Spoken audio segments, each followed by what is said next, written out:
So when I started doing the documentary last year, I kind of went stat heavy. I wanted to see what it was like for around the country and that. And one of the stats that kind of stood out to me, and I've actually heard you talk about this one of the public speaking events that you did, was the average age of life expectancy for an autistic adult in the UK.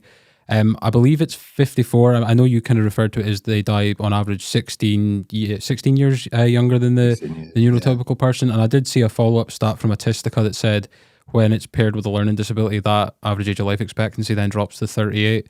That absolutely like blew my mind and kind of took me aback and almost kind of like made me depressed kind of reading that, kind of like that shows how far we've got to go to like stop that from happening, right? Because it's not just these kind of challenges and things that we need to sort out and find the best things for individuals are not just small things, are they? They're literally shortening people's lives, 100%.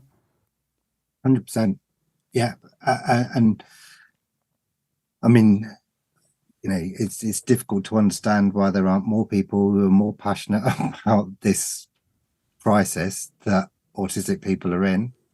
And it is a crisis, as you say, 16 years. And taking that statistic into account, bearing in mind there are plenty of aging autistic people, then seeing as that 16 years is an average, it makes it even worse. And then, as you say, additional learning disability is over 30 years. And then I think what's even more worrying is that at the moment it appears that the single biggest cause of premature death is suicide. Suicide, yeah. So you're then thinking, okay, this is a crisis of enormous proportions. What are we actually doing about it? I really like that sort of phrase. What is it? Pessimism of the will, optimism of the mind, or it might be the other way around. But and I was saying, yeah, we know things are bad, but actually we've got to be optimistic, and things are working. Things are progressing.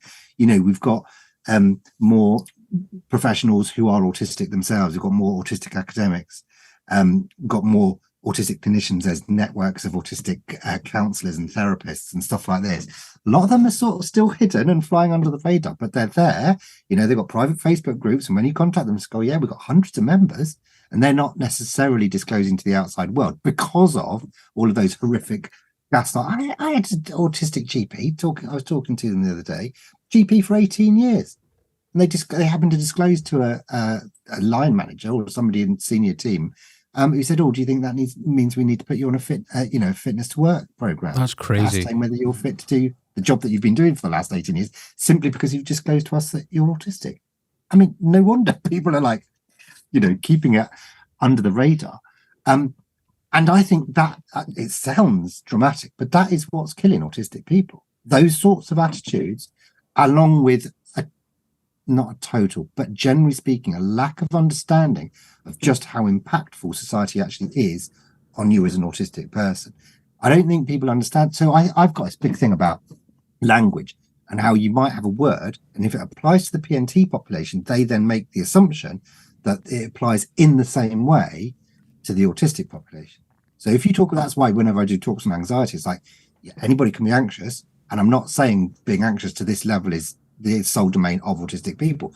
But when you talk about anxiety to the PNT, then generally speaking, their understanding of it, because of their lived experience of anxiety, is very different to the constant lived experience in relation to anxiety of many autistic people, if not most autistic people. So then when getting that across is really, really difficult, because it is genuinely difficult to empathize. It's like you say to somebody, oh, do you ever, have you ever had anxiety to a point where you literally cannot face another human being? Most people haven't had that. And yet, if you are the person that has experienced that, it's much easier to empathize.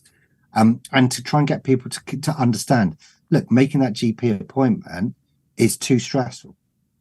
So actually, I'm going to choose to be ill because I can't bear the idea of using the phone. Or when I have used the phone, I can't bear the idea of then having to go to a GP surgery where you've got to go and say something to a receptionist that I've never met before and sit in a waiting room with a bunch of ill people to see a doctor at a time that I haven't arranged to because they're running late, etc. Actually, I think it's less stressful on a day-to-day basis to stay at home. So then you are essentially being denied access to primary healthcare, which obviously leads to problems later on, potentially.